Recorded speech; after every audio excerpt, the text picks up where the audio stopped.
Hey up, it's Steve from that old Yorkshire Geek, and instead of a news stream, I usually do a news stream on a Sunday night.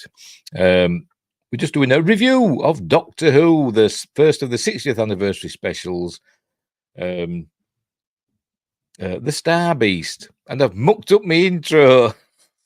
I've forgotten. And we're going to do He's Returned and go.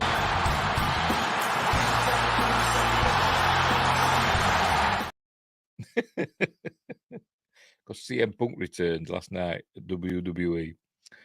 Never mind. Anyway, so we're doing Doctor Who, which I enjoyed. I enjoyed the episode, The Star Beast, the first of the 60th anniversary specials. Russell T Davies back in charge.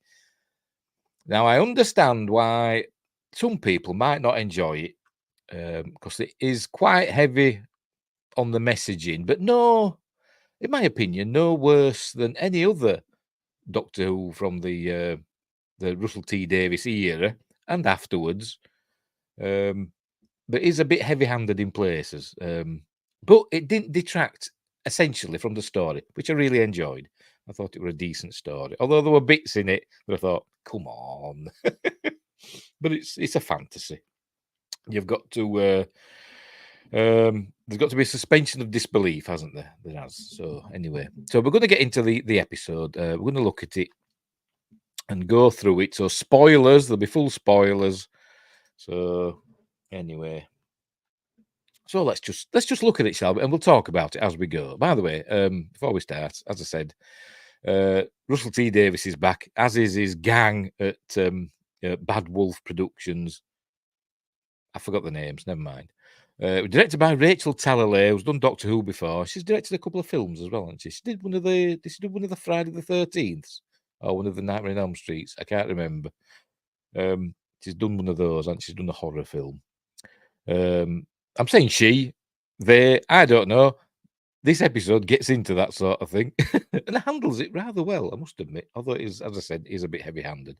Anyway, we've got David Tennant back as the Doctor. We've got Catherine Tate as Donna Noble, who is, I think, frankly hilarious.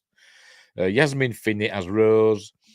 Carl Collins as Sean Temple. Matt Green as a bit blah blah blah, and other people. I don't know. Ruth Madeley as Shirley Ann Bingham. Who else? I think that's about it, really. There's loads of other people as well. Oh, yes. And Miriam Margolis as the voice of the Meep. To be honest, I thought it was the same person that did the voice of Dobby, the house elf, but it wasn't. That was Toby Jones, apparently. I found out today. But anyway. Right. So, off we go. By the way, make sure we're live, by the way. We're live on YouTube, and we should be live on Twitch. So, let's just check, make sure. Yes, we're live on Twitch and we're live on Rumble as well. Hey. So just let me share this Twitch stream. Still gets me mad, I can't share it until it's actually going. There we go. Right. There we go. Get rid of that. Right. So let's get into the episode. Like I said, it's going to be full spoilers. We're just going to go through the episode and I'll talk about it as I go. I'll tell you what happens. Blah, blah, blah. But as I said, I enjoyed the episode. I thought it was pretty decent. I was expecting it to be garbage, but it wasn't. So previously, before all this Davros stuff, I was really looking forward to it. And the Davros Children in Need thing came out, and I thought. Plus, Russell T Davies's responses to fans on Twitter also put a bit of a mocker on my enthusiasm. But so it did dampen my expectations. So maybe that helped that my expectations weren't quite as high as they had been. But anyway, right. So I'll make myself titsy tiny and we'll get on with it. Right. So anyway, by the way, thanks to all the people who've signed up to subscribe to the YouTube channel. Greatly appreciate it. I've had a big bump. I'm approaching 500 subscribers. 483, I think I'm up to now. Which is cool. So thank you. And thanks you all for all the comments. By the way, my video about the BBC's own reviewer saying this first episode wasn't very good. There's quite a lot of for my videos. There's quite a lot of views for my videos, and quite a lot of comments. And some of them are nice, some of them are not so nice. I've not deleted any. I've just left them all on there. So, But anyway, but thank you for that. Right, let's get on with the episode. Right, here we go. So there we go, the BBC. Right, off we go. Hey, go over. We begin with David Tennant and his amazing hair, his Captain Pike hairdo. They have this little like clumsy intro where they remind us about Donna Noble and David Tennant, basically. There they are. It's his best friend in the whole wide world. What about all the other companions? Why were Donna Noble different? I don't know. I watched it, but I can't remember. I can't remember being any more special to him than other companions. But apparently she was. Remember, he made. She ended up with essentially a Time Lord's mind or whatever in her head, and it sent her bonkers. So he had to wipe her memories. There we go. Power of the Time Lords into her mind. So there you go. She kept saying binary, binary. We're going to kill her. So he had to make her forget. But then she's been having dreams and things like that, and she doesn't know what it's all about. So anyway, it erased her memory, sent her back. She won the lottery, £161 million. Gave it away. That's a baffling thing. Most beautiful daughter in the world, who is Rose. The name Rose is relevant as well, by the way. Played by Yasmin Finney, a trans actress playing not a trans.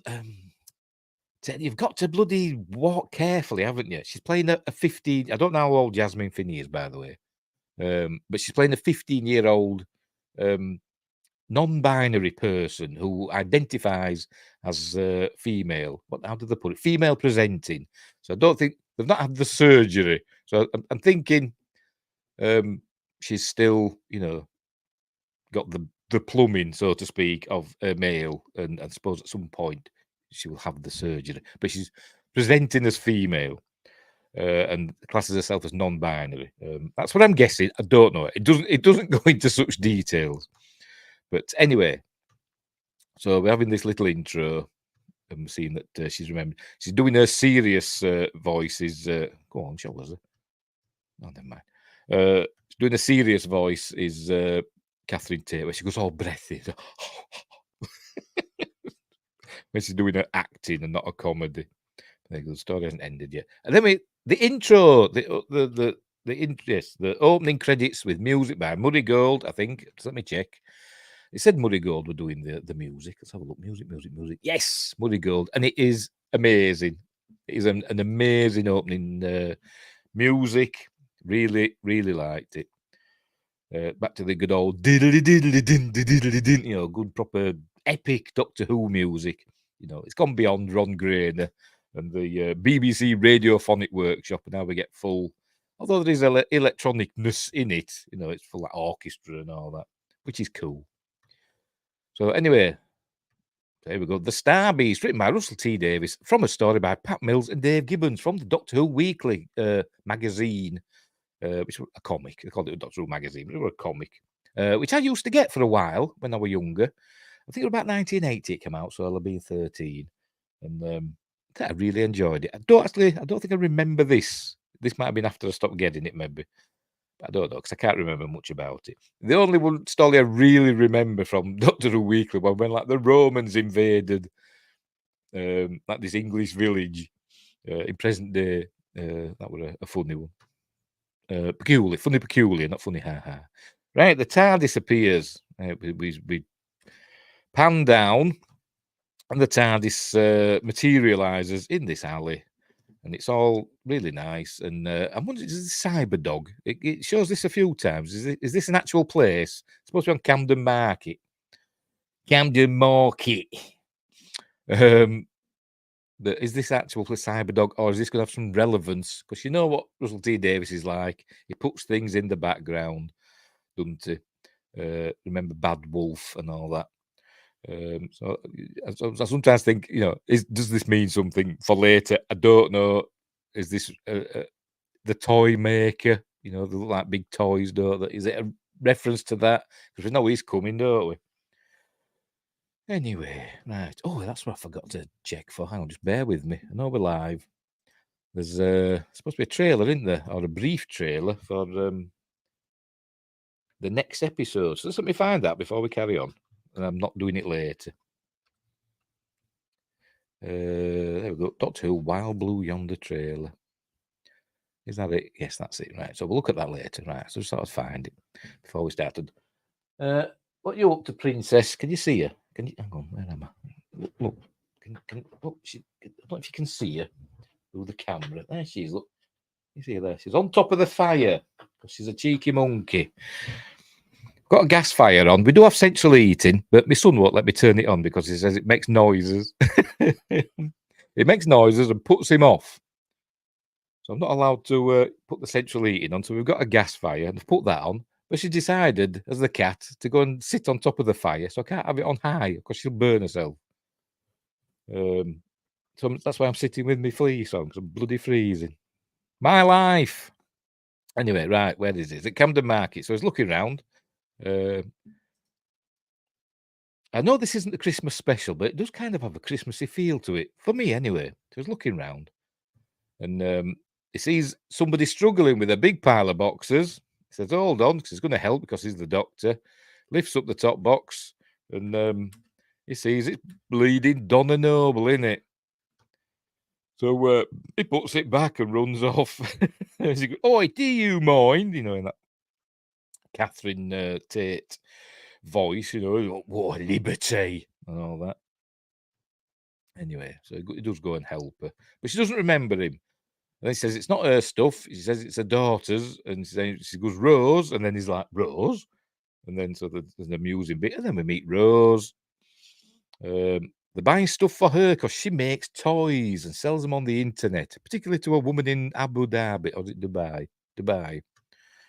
But anyway, so that's what she does in her shed, which we later learn is a subconscious representation of a TARDIS.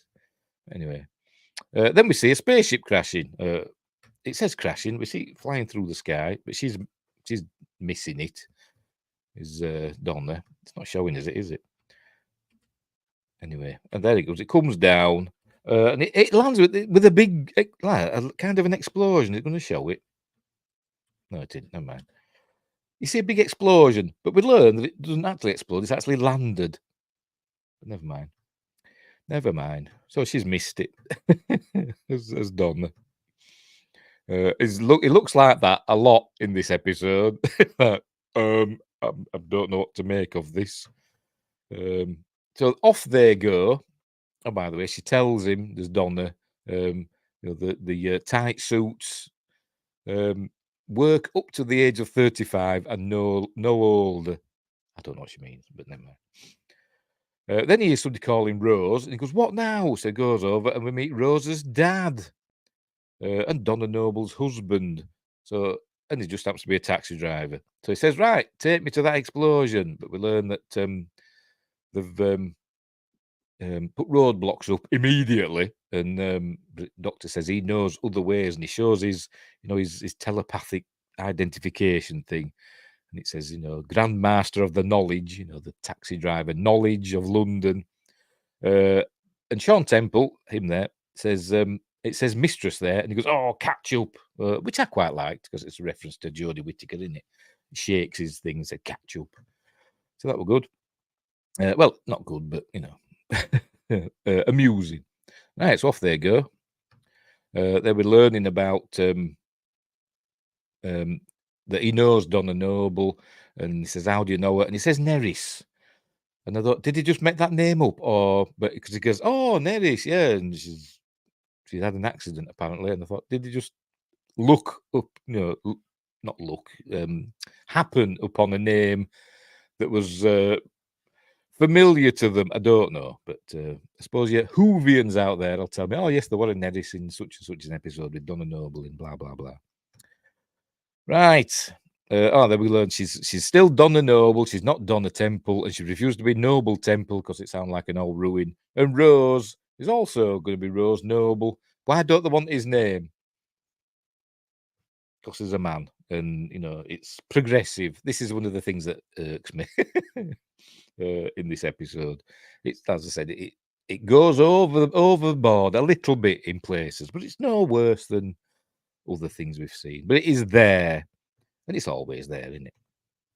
Anyway, this is where we learn that the Wonder Lottery, 161 million, and Donna gave it all away. They bought the house, and she gave the rest away to charity. And so anyway, right, there's the rather surprised-looking BBC News reporter. There goes steelworks explosion, but it didn't crash. Did the rocket that was the spaceship? There we go. And the unit guys, the units arrived. They're going to bundle him away into the back of a truck. There we go. The unit. Take him away. So they're there. And meanwhile, the Doctor now is using his sonic screwdriver, which he uses a lot in this episode, and it does all sorts of amazing new things. So he's using it here to cut through the fence. There we go. Very neatly. So he sneaks about. Nobody bothers, He's there in open space. Maybe he's being, as Stephen King would put it, maybe he's being dim. Just making it, though, that nobody notices him. Anyway, maybe he's got some sort of, what they call it now, like a perception field or something. I don't know. But so he's sneaking about. He's having a look. Here's it's the spaceship. There it is in all its glory. And as you can see, I was watching it. I said, that's landed. That's not crashed. That has landed. And then we meet. I forgot her name already. Never mind. What's the face? Shirley Ann Bingham. That's it. We meet Shirley Ann Bingham in a minute after he's had a look round. Oh, this is where we meet her, I think, because he's listening to her now. She's talking to the Colonel Cho, I think his name is. There she is. She's in a wheelchair. The actress is, disabled. Spina bifida, I think she's got. So she's the new, well, not new, but she's the science advisor for UNIT. There we go.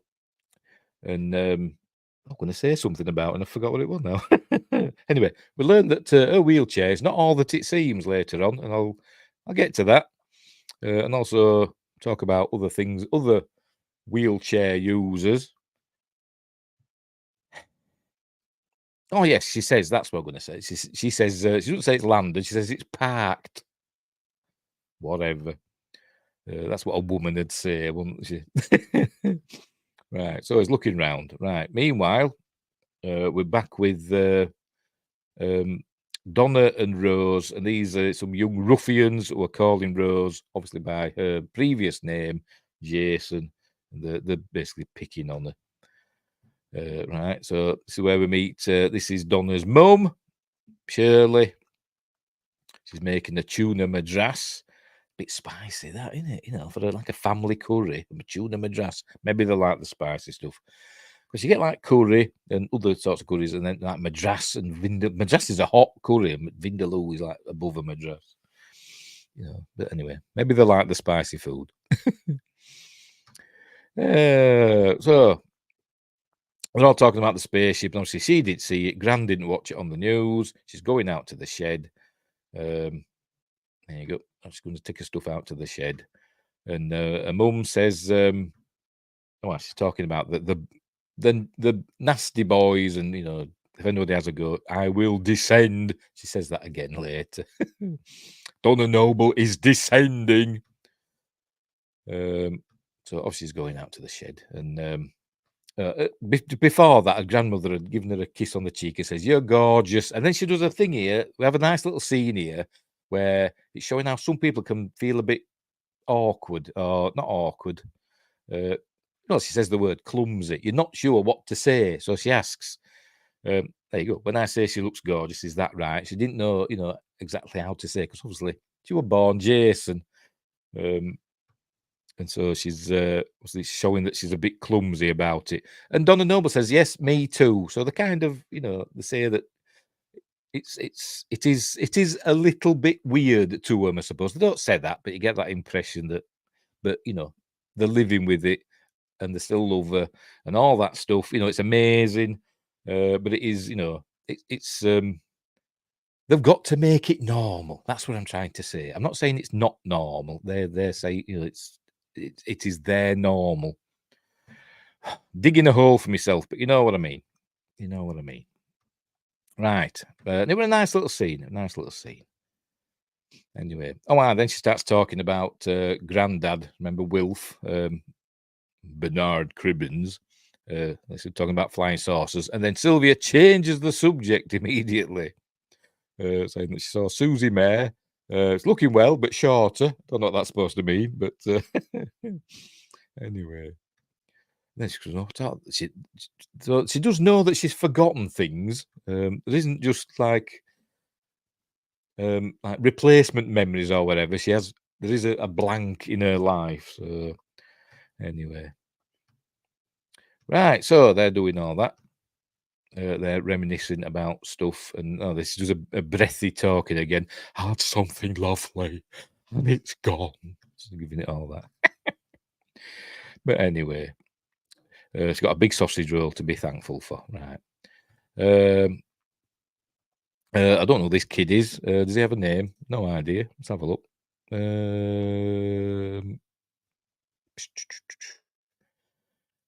Yes, this is Fudge Merchandy.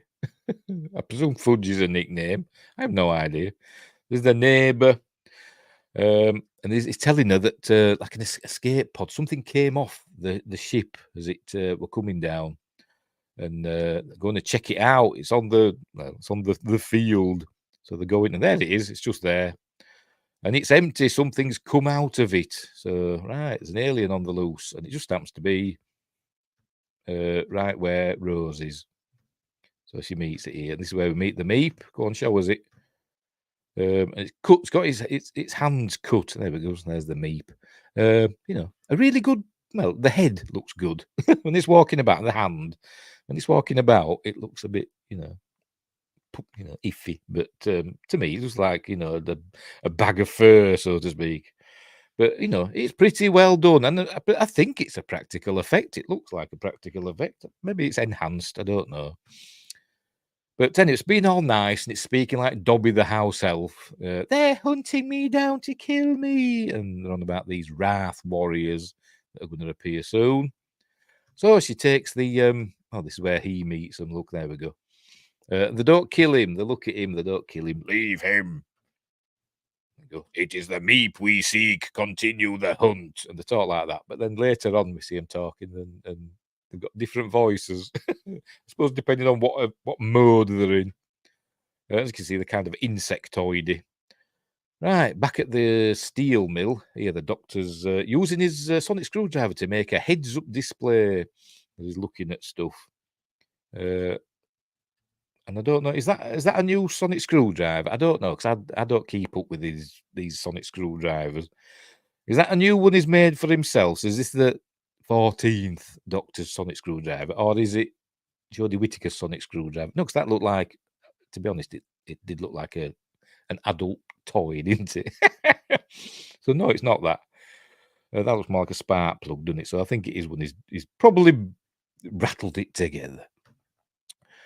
So he was looking at stuff, the ship and all that, and then Shirley Ann Bingham arrives, and she recognises him. Says it's the Doctor. She's read all the files. And we learn that she's Science Advisor 56, and he says, "Oh, I was number 1." And there you go. And she says she'll probably get a bonus for just for meeting him, but then she kind of disrespects him somewhat. They've got to put it in, and they can't have him being, pardon me, they can't have her being a fan of his, although she just seemed to be. But they put a line in where, hang on, we'll get to it, see if I can find on it. This is where we learn that she thinks it's the David Tennant Doctor, the 10th Doctor, has been time traveling because they can go to any time. And so she thinks it's just him, the one that we know. And then he starts talking about, I was, it was this face, and then had a bow tie. Oh, President Lemon says this was awful. 3 out of 10 for me. I quite enjoyed it. Like I said, that bit heavy-handed with the messaging. I did quite enjoy it. Where were we? He said it was him. Then he had a bow tie, which is Matt Smith. Then he was a Scotsman. David Tennant's a Scotsman, but he doesn't put a Scots accent on. He don't have his natural accent. Then he was a Scotsman. It was Peter Capaldi. And then there was a woman. Thank God he didn't say it. Then there was a brilliant woman, like he did in that Children in Need thing. And then I had this face back, so she doesn't understand. So neither does he. There we go. After that, I wear a bow tie. Then she says, "That's your future. It's forbidden." And then he says, "I regenerated, and she became me." And he doesn't know why, and we still don't know why yet. But he's talking about Donna, blah blah blah, stuff we know. So it's got to, he thinks it must be connected. This thing happens just when he arrives and bumps into Donna. It's all got to be connected. This is coming up now. This is Colonel Cho or whatever. They're moving to secure the site. And then she tells him he can't go. This is the rebuff line that she puts in. She says, "I've got this off your pop." She actually does her job quite well, and there is a bit in a short while where we show that her being in the wheelchair does have its limitations, but she's not letting it. Anyway, and then he says something back to her. Come on, and she's saying bye. There you go. He says, "Waited your whole life, to meet him." And then she goes, "You wish," and she buggers off. So I thought, why did they have to put that in? They could have just didn't have to bother, did they? He didn't have to say that, and she didn't have to reply like that. They didn't have to put that in, did they? She could have just gone, but no, they had to do it. Anyway, so he gets in the back of the truck anyway. They see him sitting there, and she watches him, waves him goodbye. She knows he's going anyway. Right, so they've got orders from Geneva. So it is UNIT, the United Nations Intelligence Task Force. That's what it was originally. I thought they changed it. They might have changed it. They've got orders from Geneva to go in. And that's where he's saying, "Sorry about the stairs." And she says, don't make me the problem. In you go. So there we go. So they go in, or they go up the stairs, and they've got a device to open the door. But then they see this glowy light thing. In the minute, there we go. Going, ooh, glowy light. It's psychedelic sunlight. Bear with me. And it goes into them. There we go. Goes into them and takes them over. It's a bit like Loki. Loki with his staff in the first Avengers film. It's a bit like that. So now they're being controlled by somebody or something. So there you see they've got glowing eyes. So they put the visors down and they've got to go and do something. Right, she's in the shed. The Meep's there looking at her toys. Never mind. We'll get to that. I don't know why it thinks the toys are real. I don't know. I mean, it's not an idiot, is it? But it thinks the toys are little creatures. I don't know. But anyway, and it's saying, "Speak to me." But we've seen, whatever. There you go. He pulled his tummy out. She pulls the stuffing out. Whatever. How come the sunlight affects these lot and not the Doctor and Donna when they go in? That's true. I mean, I don't know. Had it dissipated? I don't know. Had it used itself up on the soldiers? I've no idea because it wasn't there, was it? It wasn't there when the Doctor and Donna went in.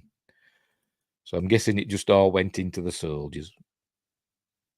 Maybe not. There's a few plot holes in this episode, but as I said, I still quite enjoyed it.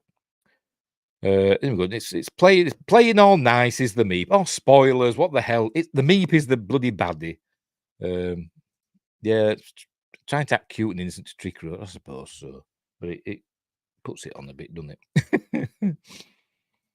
Anyway, so this is where we've got to have another little bit where she's talking about being different and all that. Right, so Donna comes in. The Meep hides. It pretends to be one of the toys, a bit like E.T. did, didn't he? It did what E.T. In E.T. One of the Gremlins did it as well, didn't they? In Gremlins. And then she sees it. She says, "Oh, that's your best bet." And then it blinks, and she freaks out. She goes, "What the hell?" And because she pokes it in the eye. And then the baddie unit soldiers arrive along with the doctor. And then he hears Donna's voice. "Oh my God, what's it doing in my shed?" Yeah, kind of reminds me. Yeah, a gremlin, like an albino gremlin baby Yoda. Hey. No, it talks. It's not real, and Sylvia's trying to say this isn't happening because they're terrified that Donna remembers all this stuff. She'll just die. Then the doctor's hammering on the door. "Let me in!" And Sylvia obviously doesn't want to let him in, but he does. I think he uses his sonic screwdriver to let himself in. The Meep's pretending to be scared. It's the baddie. So anyway, he comes in, takes charge, does the doctor, sort of. And then Sean comes in and he's looking round and he goes, "Something smells nice." He goes, "Yeah, tuna madras." Meep, meep. Does it think it's the bloody Roadrunner or something? I don't know. I think it does. Right, the soldiers, they've arrived at the, whatchamacallit, thingamabob, what they call it? the escape pod, that's it. They've arrived at the escape pod that's in the field. And they tell the unit soldier that's there, who is Major Singh, we can tell he's Major Singh because he's got a bloody turban on. There he is. He's got a turban on. So obviously they've got Hindus. Is it Hindu? Sikhs in it that wear turbans. So they've got Sikh members of unit, and he doesn't have to wear his helmet. So I hope he don't get shot. Anyway, so he's ordered to go back to base. So they're gonna take charge. Right. So she's going on about this ferret from Mars and all that. And this is where we learn that the Meep has two hearts. And I don't know why this is relevant. Alan Jobson says this is giving Robocop vibes. Is it? There's no bloodthirsty people getting gunned down and limbs shot off. Thank goodness, because it's Doctor Who. And then anyway, Donna says they could sell it for £1 million. She already had 161 million and give the bloody lot away, didn't she? Christ, stupid woman. But she does mention that later.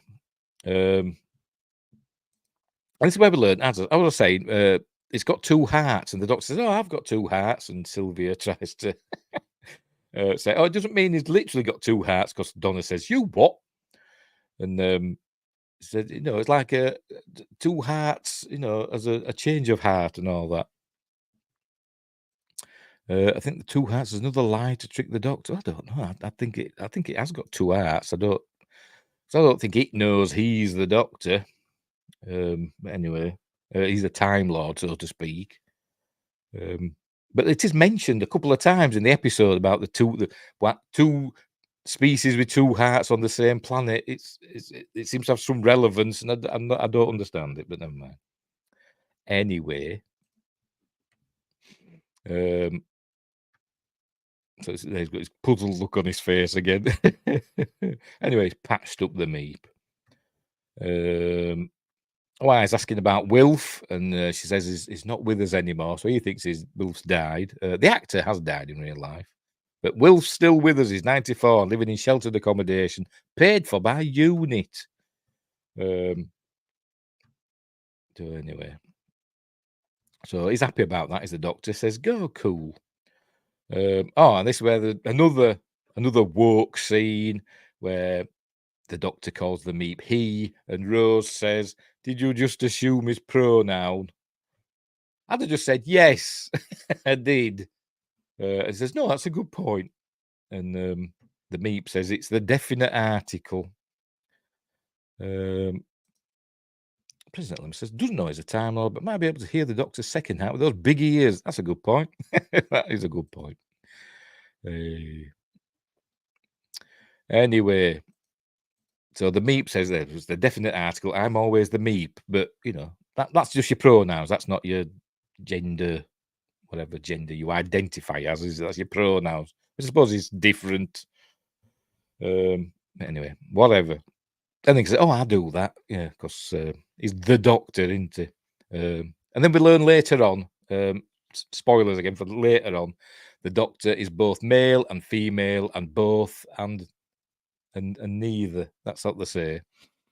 Because he's a Time Lord, and I suppose Time Lords can be whatever they want to be. I had 2 hearts when I was pregnant, so to speak. Yes, you did. I'm saying you did.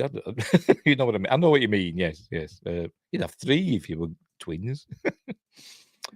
Anyway, I don't think the doctor's pregnant though, and I don't think the meep is either. They just have 2 hearts.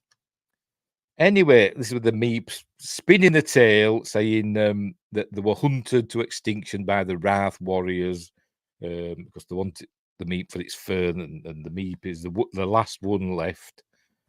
But there you go. That's it. You've got 2 hearts. You've got 2 hearts. So do I. And that's where Sylvie says, like 2 minds. And anyway, then the soldiers arrive. They knock on the door. So they've got a warrant to search the premises, and then he uses his sonic screwdriver to open up his visor. He doesn't mind, does the soldier, as we see, and sees his eyes glowing, and he says, "No, thanks." So they need to get out. Then the Wrath Warriors arrive, blow a big hole in the wall. Spoilers again. These are the good guys. The unit soldiers with the glowy eyes are the bad guys. These are the good guys. Just blown a hole in the wall. Presumably not with these guns that they've got. Anyway, hang on, sorry, I've gone too far. I wonder what happens if a pregnant Time Lady regenerates into a man. Yes, that'd be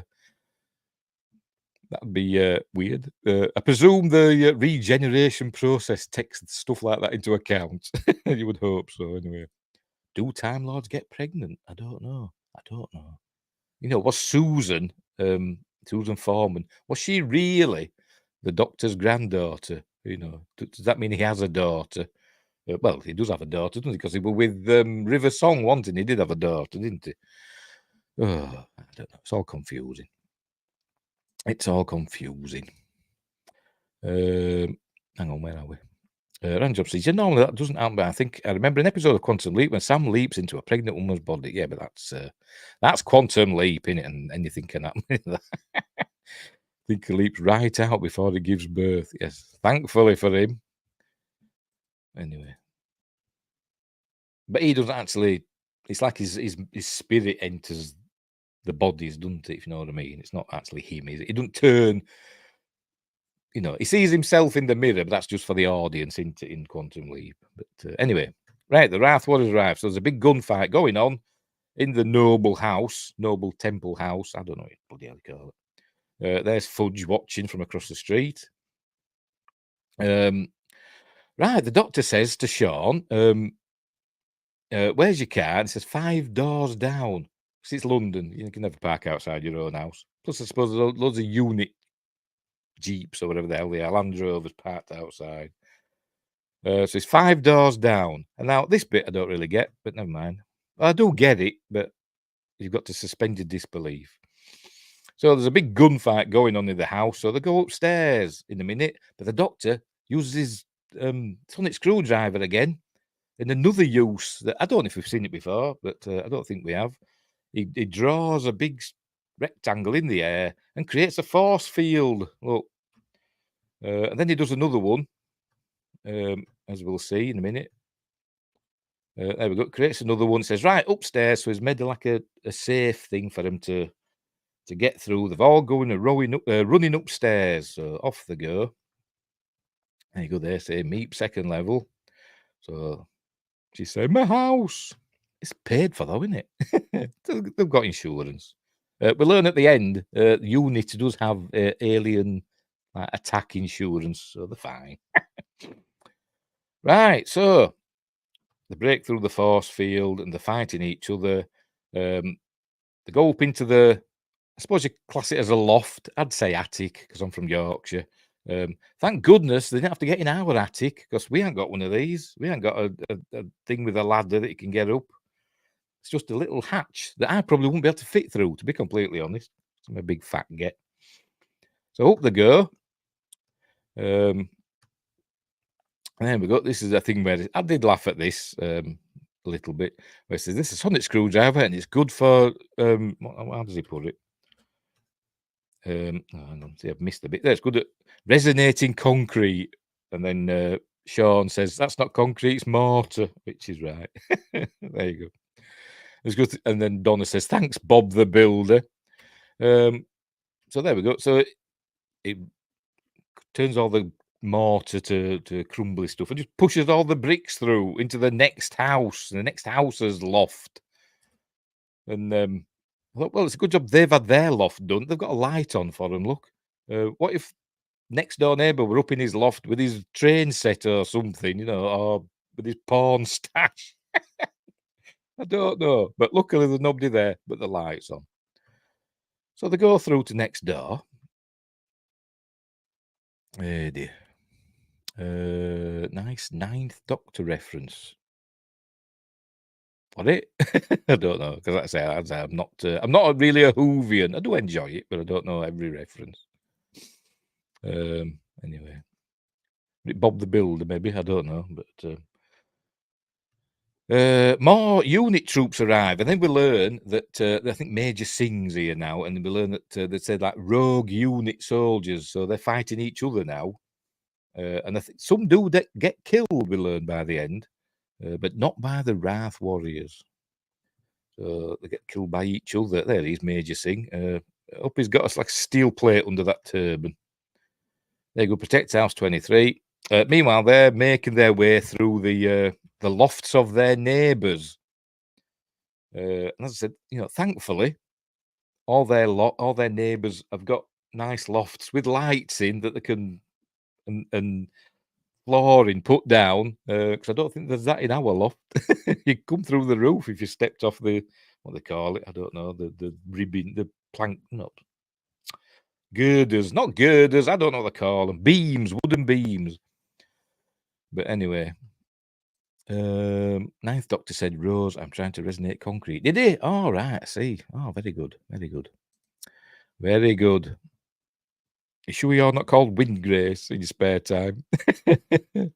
Anyway, so they're making their way through these. It's obviously a row of terraced houses. They're making their way through the attics, lofts, whatever you want to call them. They're not coming across. They don't seem to be coming across any with chimneys in like British houses, particularly these, which don't look particularly new. They'll have chimney breasts, surely, unless they've all been renovated and they've had them all taken out. But anyway, don't come at me, says Irene Jobs. I've never watched Doctor Who. That's fine. It's fine. It's fine. I say I'm not an expert on it either. I keep meaning to.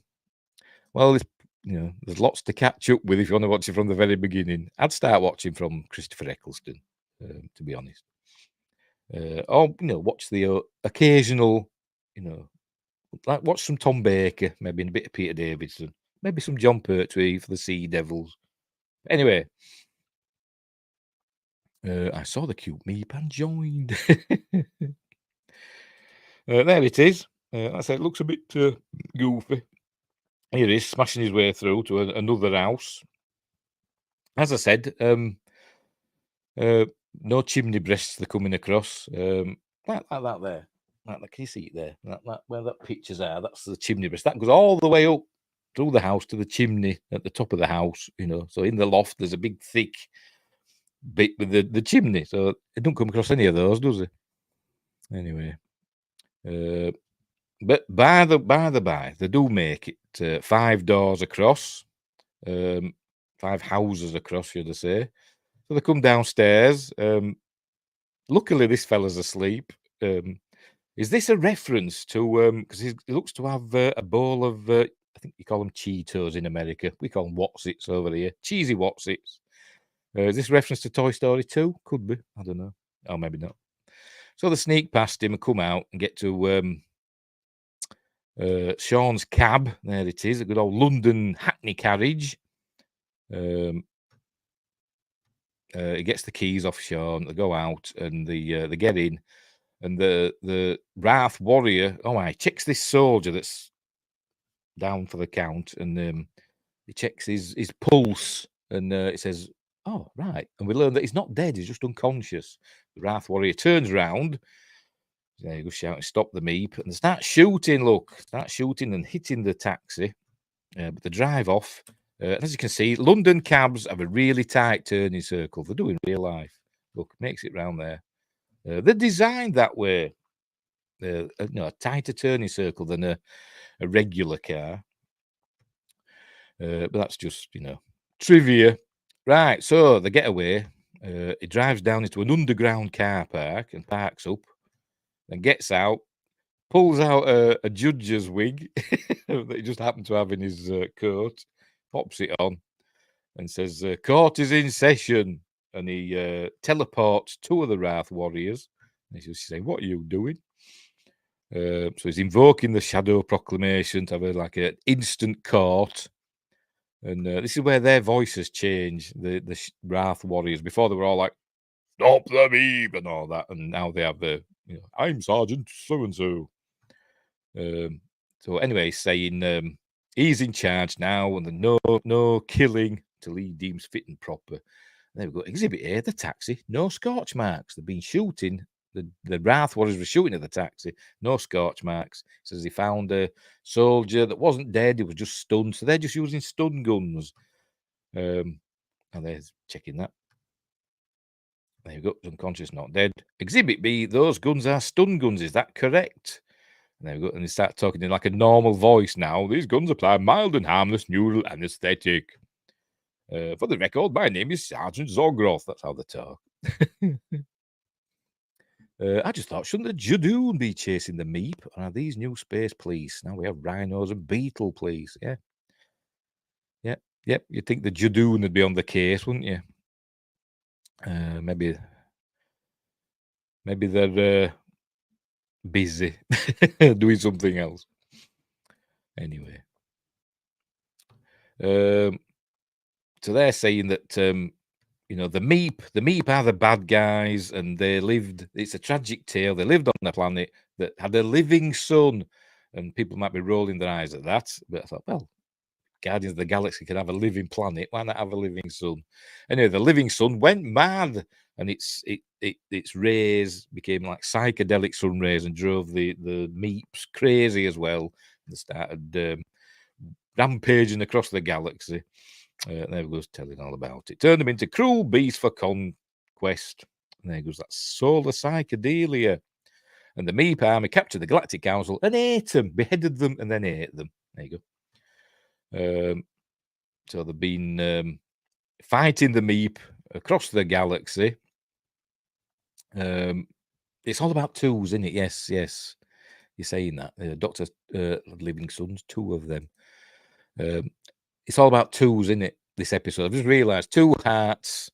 It's 2 of them. I don't know. That doesn't really matter. 2 hearts each. Binary stuff. She kept saying binary, didn't she? Rose is non-binary. It's all about that, isn't it? That's the connection, I think. Anyway,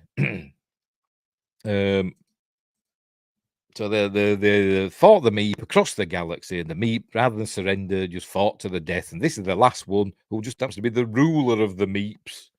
Something like Beep the Meep or something, you know. There you go. Meep kind died rather than surrendering. And this is the cruelest of all. So this is where the Meep just thinks, she says, "Oh, the hell with it," and just turns bad. You see, he's got bad eyes now and teeth, and it gets a ray gun out and just kills these 2 Wrath Warriors. And then the unit soldiers arrive and take them all prisoner. He does a bit of bargaining here, and I don't really know why, but if you kill me, I fail to take this family hostage. Go on, where is it? All right, you'll never find out why there's two-hearted species on the same planet, and you think, well, why does it care? But obviously it does. So it takes them prisoner instead. So they head back to the steelworks. They knock out the doctor and they're heading back to the steelworks. He wakes up in the back of the truck. She's starting to remember, I think, is Donna. But, not really. That comes later. She says to her mother, "You know him." And her mother says, "No." And you talk like you do. But she's, it's starting to twig with Donna. Anyway. I think she says something here. I can't remember now. She says, yes, she does. Talks about the money that she gave away, the £161 million that she gave away to charity. She says, I wanted to be like him. And so that's his remembering slightly. And, the who, but they don't push it. Right, back at the steelworks, see loads of repairs going on. They're repairing the ship. That's what the doctor's saying. It came to be mended.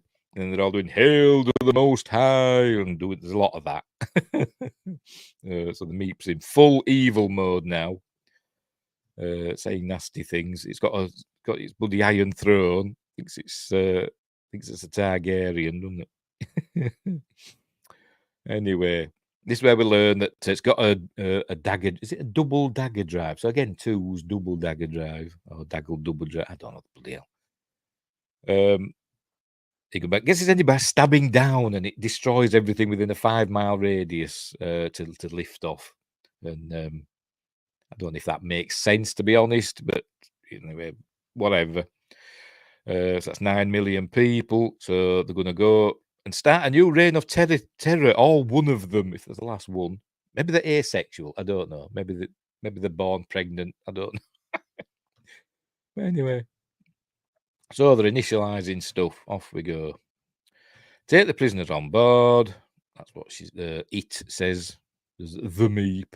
So they're getting a lift/elevator, and they're like a really bad transition where look, it's going up, and then they're just oh no, I've missed it. Hang on, let's go back again. It looks terrible. It does. Like look, they go up they go, and then like a bad dissolve. And they're there. Why do they do that? Why did they just cut to them arriving at the floor that was supposed to go to instead of doing that? But Shirley, whatever, Bingham, whatever that can never remember her name. Is it Shirley Ann Bingham? Yes. Why can I never remember that? Because I'm rubbish with names. President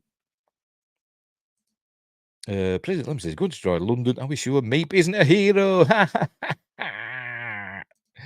Hey, I've been to London once. I was 11. I've never been back since. I'm here listening. Sorry, a friend of mine went to New York City to visit. And he's showing pictures. Cool. Cool. Never been to New York. Never been to America. And I probably never will. Never mind. Anyway. Not at my age. Right, where were we? Oh, right, she's there. Waiting for him is Shirley Ann Bingham in a wheelchair. And we learn that this wheelchair is more than meets the eye. That's supposed to be transformed. Because she zaps the fellas, the two unit guards. Oh, never mind. I'll go back. There you go. She zaps them with tranquilizer darts from her wheelchair. And he says to her, "Your wheelchair's got weapons." And she says, "We all have." Eh? What does that supposed to mean? No idea what that means. But it's fine for her to have weapons in a wheelchair because she's a goodie. But, they can't have Davros being in a wheelchair anymore because he's evil. So can only goodies be in wheelchairs. Anyway, they've got to get to the. She says the family can escape that way, but the doctor's got to get to the ship. But it's heavily guarded. But she's got a way through. There we go. There we go. She's got missiles, explosive missiles in her wheelchair. Fine, whatever. Fine, whatever. Anyway. Irene says, I've never been to London. I did go to Manchester and York. Yes, I've been to both those places. York's nice. It is nice, is York.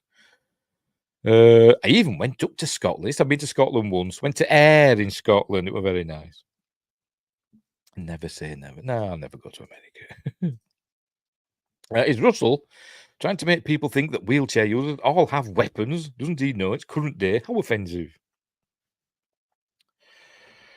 Bonkers, it is. I don't know why she said we all have. Maybe it comes back to it later on. I don't know, but it's fine for her to have weapons, deadly weapons in her wheelchair, because obviously an explosive missile is deadly. If somebody was standing there, they'd be dead, wouldn't they? But yet they're not allowed. I know it were on their children in need skit, but I bet they say it's canon. I bet they do. I know it were on the children in need skit about the Davros and him saying they can't associate evil with disabled people. But they're not. You're not associating evil with disabled people. You're associating evil with Davros, who is an evil person, an evil character. It doesn't matter that he's disabled. It's just how he is. But anyway, that's by the by. Anyway, Chester Zoo was a new baby rhino. Oh, very interesting. I've been to Chester Zoo many times. My son likes it there. It's a nice day out. I would guess she means that we all have secret weapons. Maybe we don't know it yet. Maybe so. I don't know. But the way she said, we all have weapons in our wheelchairs. Weapons can be good and bad. Yes, well, depends how you use them, isn't it? As Queen said in the song "Put Out the Fire," a gun never killed nobody. You can ask anyone. People get shot by people with guns. But anyway, whatever. Right, so he's heading for the ship. Is the Doctor? Donna decides to help the Doctor. She sends them, puts them through this door that's there and locks it from this side so they can't get back out. He says, "I love you. I'm going to help the Doctor." She remembered his name and she runs off, and they say she called him the Doctor. So it's all coming back to her. Right. So the Doctor uses his sonic screwdriver, gets into this control room. I presume it's the same one that had the swirly light earlier on that hypnotized the soldiers. As I said, maybe it got used up. I don't know. Sorry if I derail things. I'm just random. That's fine. Can't derail because I'm not on any rails. I just go with it. And I forget things and I muck things up and take things out of order. So it's fine. Right, so he runs in, he starts flipping switches, he knows what to do because he's the Doctor. She runs in and the door closes and so he's sorting stuff out. The Meep is having them saying that a lot. Hail to the Meep, hail to the Most High. There's a lot of that. And they're getting the ship ready, and then we end up with a countdown. Maximize petrol links. Petrol? What? It's got petrol in, has it? I know, like, some rockets do fly on kerosene, don't they? Which is essentially diesel, in it, or whatever. No, paraffin, in it, kerosene. But, it's a starship, in it. It's not going to run on petrol. How many miles to the gallon did it get? Don't know. That's gasoline to Americans, by the way, petrol.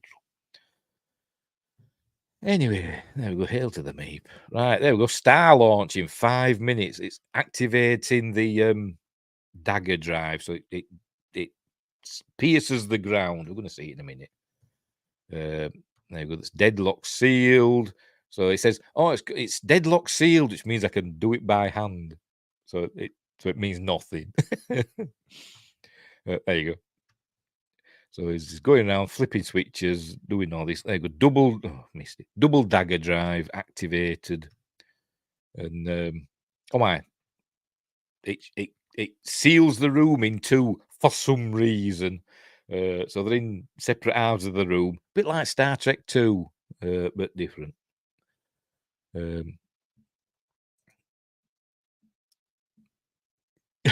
Oh, very good. I'll remember not to go into the south and smoke a cigarette. Because I don't smoke. Oddly enough, my son today, was it today or yesterday? I don't know. I think it was today. Got really cross with me for some reason. I don't know why. Telling me not to start smoking again. Because I used to smoke, but I stopped many years ago. It was well over 10 years ago. And they just out of the blue said, "Don't you start smoking again." I'm not going to. Where did this come from? Anyway, he's autistic, by the way. Things just pop in his head. Right, so they're separated, and so he tells Donna she's got to flick those switches. There we go. The dagger drive is activated. There we go. So now all this starts happening. See, all the ground starts opening up. So it's going to start, consuming the city. There you go. Can't get out. We're trapped. And then all this is happening in the street. This is in Donna Street. All that's happening. And then it shows it throughout the city as well. It shows it throughout the city of London. If you see it in a minute, if it's going to show it. But it don't. Is it going to show it? No, never mind. It does later on. Spreading throughout the city, all these streets collapsing. And I'm thinking, it's London, though. It's not just, there ain't just ground under there. There's like all subway systems and the London Underground and all that. All that's going to be destroyed, isn't it? But anyway, so with a countdown, ignition in 2:30, and the doctor's thinking, oh, this is it now. We're going to lose. They've got to, so he's got to make Donna remember. So he starts saying these words, and I'm guessing this is like a password or something that I'm sure President Lemon knows. That he says these words in a certain order. Behave yourself, you. Oi. Princess has been naughty. He's got to say these words, I presume in this certain order, and it brings her memories back. And he tells her, we can do this, but you'll die. Where are we? Hang on. Why wouldn't the earth open up and swallow people? Exactly. There were no cars falling down either, if you noticed, in the road. That kid was just watching from his bedroom going, cool. Yeah, I read Neil Gaiman Neverwhere. I've never read that. I'm not a big Neil Gaiman fan, to be completely honest. Look at those fires. Didn't hit a gas line. Exactly. Because we still use gas here. Did they mention the underground? I don't know. I can't remember. Anyway, he tells it, it'll kill her, and it can, she can help, but she will die. And he says, "Good, okay, my daughter's down there, and I'll save 9 million people as well. It's who cares about me?" And the doctor says, "I do."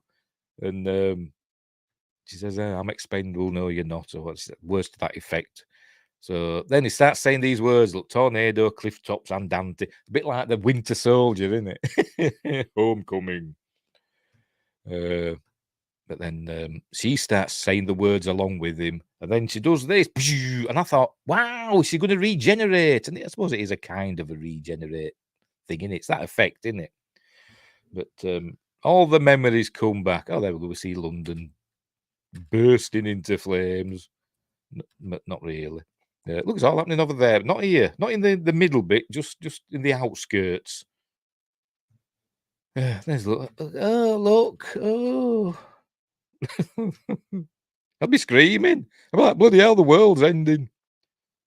Anyway, right. So she's got her memories back now. And the first thing she says, oh, she does a little flick there, says, "I gave away all my money." But anyway, right. So she remembers now. She knows what to do, because remember now, she's got all the memories of the Time Lords or whatever. She knows what to do. She's essentially as clever as the Doctor now, isn't she? But she's not the only one. Remember, twos. It's all about twos, isn't it? Anyway, this is explaining about why she gave the money away. So I could be kind, so I could be nice, like you. And but anyway, right, destruction of London. Right, so she's got to start pressing buttons, so she knows what to do. She's pressing buttons and flipping switches, and there you go. Shatter fry the positrons, whatever. They never reverse the polarity of the neutron flow. which is what you've got to do in Doctor Who, innit? But they don't do that. But anyway, countdown's going. So she says what did she say? There we go. Best 55 seconds of my life. She thinks that's how long she's got left to live. Because I can do this. And she flips the switch and it all blows up. There we go. And it switches off the shatter drive. And then magically, the Earth all closes up again, look. As though nothing's happened. The Meep's not happy about that. Why does the Earth all close up again? Look, just seals itself up. So presuming the London Underground is all repairing itself and everything as well. It's a fantasy, suspension of disbelief, but come on. And then she dies. She dies in his arms. There you go. It's all very emotional. I must admit, I did get a little, a little bit emotional myself. But anyway, she does die. Oh, and the soldiers come in, the unit soldiers, because the Meep orders them to kill the Doctor. And he says, do what you want to do. You don't care anymore, does the Doctor. So they're getting ready. And hang on. They get ready to shoot. Oh, see, I've gone too far now. Here we go. They're getting ready to shoot. And then we see somebody at a console somewhere. There we go. Flipping switches and knowing what to do. And then see the light comes out. So it's obviously some sort of electronic thing, isn't it then? It's not, I thought the sunlight was alive or whatever that made people go mad. But obviously flipping switches reverses it somehow. Don't know how. And they all come to their senses. They go, what? And the Doctor goes, what? And then Donna goes, what? And she's alive. And then we see Rose saying all, clever stuff. And not Mum. She says all this, reverse the polarity of the neutron flow. She doesn't say that, but something along those lines. So she knew what to do. And then it's all over. And then this is where we learn that she isn't dead because she's had a baby and she's shared the power of the Time Lords and it's not killed her. But there is still a problem. The Doctor thinks there is. So basically, Rose has saved their lives. There you go, binary. Twos again. Anyway. Oh, sorry, President Lemon. A very polite Armageddon. Yes, it is. It tidies up after itself. Oh dear. Hang on, sorry. That's a private conversation in the chat. Sorry. Where were we? Right, so all the binary. So, as I said, because there were two of them, they've shared the load and all that. And there she is, look. They've all been all glowy. They've begun to learn that she was called Rose. She chose the name Rose. Remember, she was born Jason. She chose the name Rose because in a subconscious memory of the Doctor and all that. A shed is a TARDIS. All the toys she's made are representations of the creatures. There we go. That's a Dalek. And whatever that is. And we see other things as well. So it's like, cool. So, they're all saved. There you go. She says the Doctor's jammy. And he says, jam on toast. But the Meep says, I'm still alive. I've still got my ship. I can still destroy this planet. Blah, blah, blah. But obviously the Doctor's got other thoughts. So the Meep is getting ready to take off. So the Doctor launches its capsule or whatever it is, the bridge, away from the ship. And then it's coming back down with a parachute. The unit soldiers will go and collect it, no doubt. Or the Wrath Warriors, or both. Right, so the sun comes up on London, England, with the unit Avengers Tower, like the what they call it, Stark Tower, isn't it? Like Tony Stark's built it for them. I'm gonna say, is it the Shard? I don't know where the Shard is. There's the what they call that. I can't remember. Anyway, so the ship's there, right? There, the Meep is in custody, and the Doctor says, many human soldiers died. And I thought, so they must have killed each other because the Wrath warriors were using stun guns, weren't they? Anyway, sorry. I was going to say that looked like Star Trek. Yes, it does, isn't it? It's like there's going to be a lawsuit, but it's Disney now, isn't it? Doctor Who's owned by Disney now, sort of. So they'll be allowed to steal things from the Avengers. Anyway, so we learn that a lot of unit soldiers are being killed. So I presume they killed each other when they were shooting at each other because the Wrath warriors were using stun guns. But they say that those names of those dead soldiers will be included in the litany of crimes against the Meep. Going to prison for 10,000 years. And then the Meep says, I will escape and have my revenge. And it mentions the boss. It's going to tell the boss, whoever that is. What you up to? My cat's been naughty. Where is she? She's back on the thing again. Oh, he says, a creature with 2 hearts is such a rare thing. And then it mentions it's going to tell the boss. Hang on, where are we? When you're ready, there you go. Just wait till I tell the boss. And then the beam away then in a minute. And then the doctor says, cryptic, don't like that. But obviously, it's Russell T Davies, so this is another a story arc in it. Is the boss? Are we going to see the boss in the next episode, or is the boss the toy maker, I forgot his name, Doogie Howser actor, Neil Patrick Harris? Is that the boss, or is that going to come Shooty Gatwa Doctor time? I don't know. But anyway, right. So the doctor says we've still got to fix you two because the thing's slowed. The power of the Time Lords thing, whatever's slowed, but it's not stopped. But they say, yes, we know. And then they have this whole speech about the stupid, if you ask me, that's saying that because they're women, but she just presents, she's just female presenting. Because they do mention female presenting. Said if the doctor was a woman, she'd have understood. There you go. Something a male presenting Time Lord will never understand. And then they say, just let it go. Because women are famous for letting things go, aren't they? A man can let something go like that.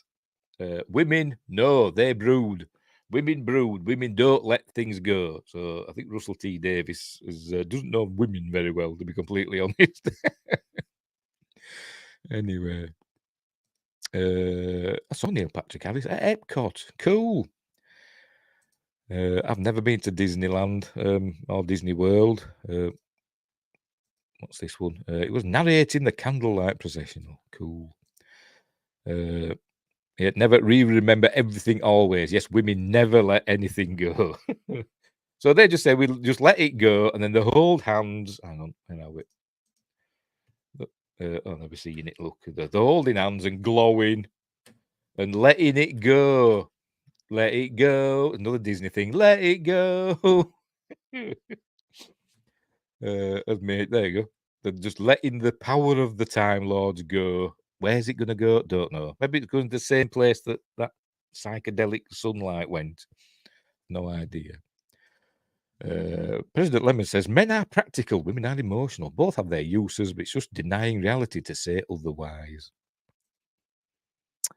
And Irene says, my husband always makes fun of me for it. Yes, because women never forget.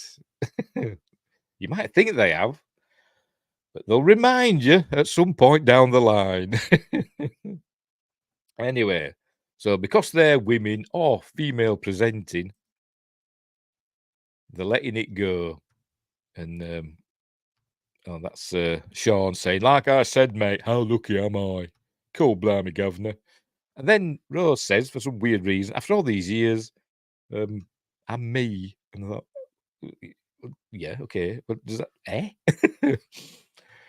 Anyway, right, so we're back at Cyberdog. I still think this is going to have some reference at some point. I don't know. Is this where the toy makers live in? I don't know, but anyway. Right, so they're taking him back to the TARDIS. That's where we learn that UNIT have got alien war insurance. so the house will be fine. Sorry, I'm just looking at these posters here, see if there's anything. Easter eggs. I'm seeing there's Easter eggs. Punky's dead.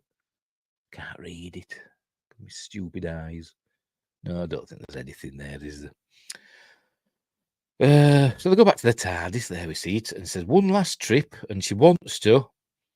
But her mother's saying, "Don't you dare," because it'll all go wrong. Because it always does, doesn't it? Hang on, Irene's telling us all about her private life. He'll argue with me, and I'm like, I remember word for word what you said, July 28th, 2016. Yeah. Yes. I can believe it. I don't remember last night, but I remember the text line for line that you sent your ex-girlfriend.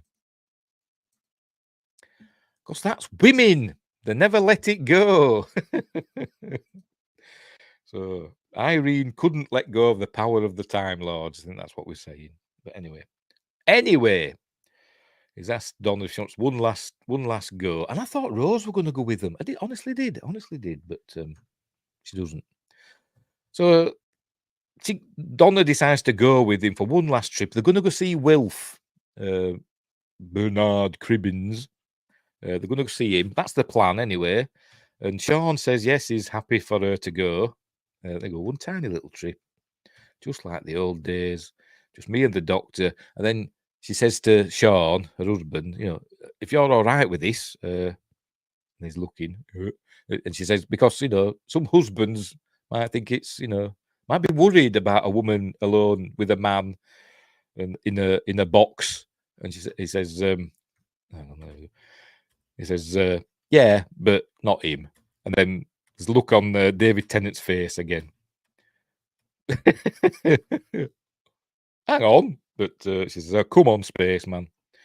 And then we see the new inside for the TARDIS. And I must admit, I really like this. This is like, even though it's still a big cavernous room, like we've seen for all the new Doctor Who's, it's more like what we used to see in the old days, like a sci-fi room, and it's not some crystals interior or whatever, like a cave.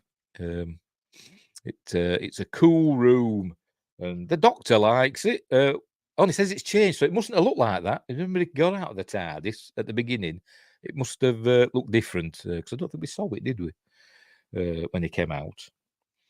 I've noticed also in the olden days, the TARDIS, when you went in, you didn't go straight into the control room. It were I think there were like two doors. I think there were an outer door to the TARDIS, and there were another door inside, and then you went into the control room. But now it just opens directly to the control room now. But anyway, so he's running around. He's obviously, in shape. Had been leaning on the railing, winded. But anyway, so he's happy. So he starts pressing buttons and saying, "What's this do?" And we learn it's. She says it's still a bit nippy. We learn it's got a coffee maker. And he says, "Do you want one?" She's asking why that face though. So we don't know. Still don't know why he's being given the 10th Doctor's face back. But I'm sure it will learn. There we go. Coffee maker. So he makes her a coffee. We'd learned earlier on that Donna had lost her job. And this is how she lost it. She dropped coffee in the computer. So we all know what's going to happen now. So they're talking about this and that. He's telling her, that he does remember every second with her. Because somehow, I don't know, she's super special to him, and I don't know why. What about Clara and Rose and Sarah Jane and Perrin? Not Perrin. Perrin's buddy, Savik's wife. Perry and Leela and all these others. Were they nothing to him? But Donna's were the special one. I don't know. Anyway, so he's suggesting to her that is she saying that? Oh no, she's saying that. Why one last trip? Because she could visit anywhere and get her back in time, whatever. Oh, and she suggests that he makes friends again, and he seems okay with that. I had a bit here where she talks about Rosa's school play, and then maybe not. She can't act, and she can't tell. And I thought, that's fair enough, because Yasmin Finney's not the best actress. But anyway. Some people just click with people. Well, yeah. But anyway, and then he suggests he makes some new friends, and he kind of says, "Yeah, maybe." But then we go. There we go. She doesn't spill it. She throws it in. I think she did it on purpose myself, because she goes, "Oh my God, I did it again." I think she did it on purpose to make something go wrong, because she doesn't want to go home to her husband. That she obviously, even though she said she loves him, she doesn't want his name, and she must want to get away from Sylvia and Rose as well. See, it's all blowing up. So it's not very well insulated, is it, this TARDIS? I mean, I've spilt stuff on my computers and they've been fine. But no, the TARDIS blows up. Seeing the TARDIS is all freaking out. It's materialising and dematerialising and making funny noises. Sylvia knew this was going to happen, look. And it vanishes. And they don't know where they're going to go. The Doctor doesn't know what to do. And we could end up anywhere in time and space. Oh, excuse me. And then it ends. Pardon me. And say I'm looking forward to the second one, which is next Saturday. Oh, excuse me. Sometimes, what is it? Distance makes heart grow fonder. Well, they'd say absence makes the heart grow fonder, don't they? So it could be a case of that. We all need a break sometimes, don't we? And she's going to get one. She's going to get one. Oh, bye. Yeah, so that's the end, and it was very enjoyable. I liked it. I really enjoyed it. I said the messaging parts were a bit on the nose and a bit heavy. What's the word? Heavy-handed, ham-fisted. Take your pick. But the story were good. I enjoyed the story. Like I said, some plot holes. Going through all the neighbours' lofts. What else? The dagger drive, that didn't really make a huge amount of sense, but it doesn't really matter, does it? I still enjoyed the story, and it's David Tennant, isn't it? David Tennant carried it entirely. Catherine Tate did her bit as well, but it was really David Tennant's show, and it was. I've got to admit, I'm going to, hyperbole coming up. It was magnificent. He was anyway. I thought it was great. He hasn't missed a beat. It really, really good. And right, so we're going to watch the. I'll have to get rid of that. We're going to watch the. There we go. The trailer. Well, I think we are. Hopefully, for the next one, the next time, Wild Blue Yonder. So hang on, where are we? Just bear with me while I sort this out. Shush! I'm not ready for you yet. Right, we're going to watch the trailer for next time. It's only 36 seconds. So we'll see what happens next Saturday in the part 2 of the Doctor Who 60th anniversary specials, Wild Blue Yonder. Not Wide Blue Yonder, Wild Blue Yonder. So, right, are you ready? Off we go. Off we go. Crashed. Hello?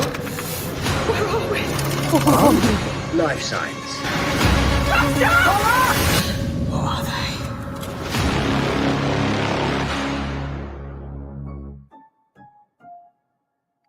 That it? Don't forget to click below to subscribe to the official Doctor Who YouTube channel. That's David Tennant's real voice. Right, so we didn't learn a lot there, did we? Right, the TARDIS arrives, crashes, it seems, into the wall, much like we saw in the Children in Need special. It did that, didn't it? In the where Davros was, it crashed there, didn't it? Then what? Some goo coming out of the wall. There seemed to be some sort of spaceship, don't we? Is that it? Oh, gonna have to do it manually. There seems to be some sort of spaceship or facility that's uninhabited, but something bad has happened by the looks of it. There's nobody about, but we don't see. I mean, is that left by the town? Oh, some damage there, isn't there? Or is that was just being left by the TARDIS? I can't really see. I don't know. Or is that damage from something that's happened? As I said, goo coming out of the wall. Or is it blood? Or is it oil? Or is it whatever? I don't know. Life signs somewhere. So there is somebody on wherever they are. I presume it's a spaceship. Presume it is. Then it's all dark. Doors closing by themselves. I bet there's somebody in them shadows. I bet there is. Dr. Donner. They said that in the episode we've just seen. They do say that, Dr. Donner. You know, Dr. Donner's beat him. Are they being chased by something, or is something coming to get them? Because they seem to see something, don't they? What are they? They look terrified. What we're going to see? Don't know. I don't know. Why don't we know anything about this? We know Neil Patrick Harris is in the 3rd episode. The Giggle. So why don't we know anything about this one? I want to know what we're going to see. Is it Cybermen or Sea Devils or what the hell called Ice Warriors, or what else have we got that we haven't seen for a while? I don't know, but anyway. But luckily his hair gel's holding out. But anyway, so there we go. That's next Saturday, and I'll probably do a review of that as well. Maybe not live, or maybe I will. It depends. We'll see. Might include it with my news stream, or I might do it Saturday night. We'll see. Right. We'll leave it there. We will leave it there.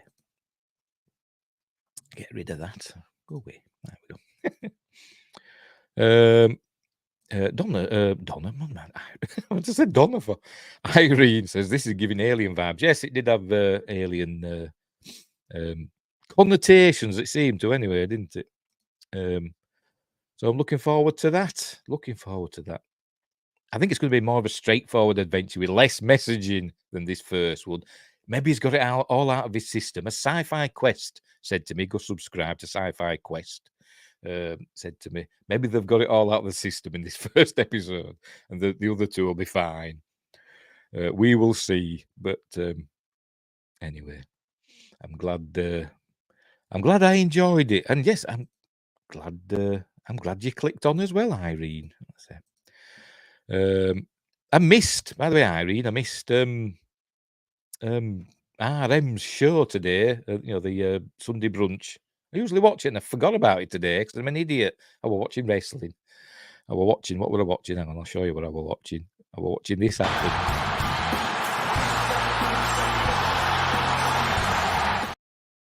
I was watching CM Punk return to the WWE. That's what I was watching, and I forgot about Sunday brunch. Anyway. So I'm going to have to catch up with that. Did you know my dad's name is Steve? Just saying. It's a cool name. Hope it's Stephen with a V. Stevens with PHs don't exist for me. Anyway, we'll leave it there. So thanks, Irene, for joining in the chat, and thanks, President Lemon, as well, for helping me out with your knowledge.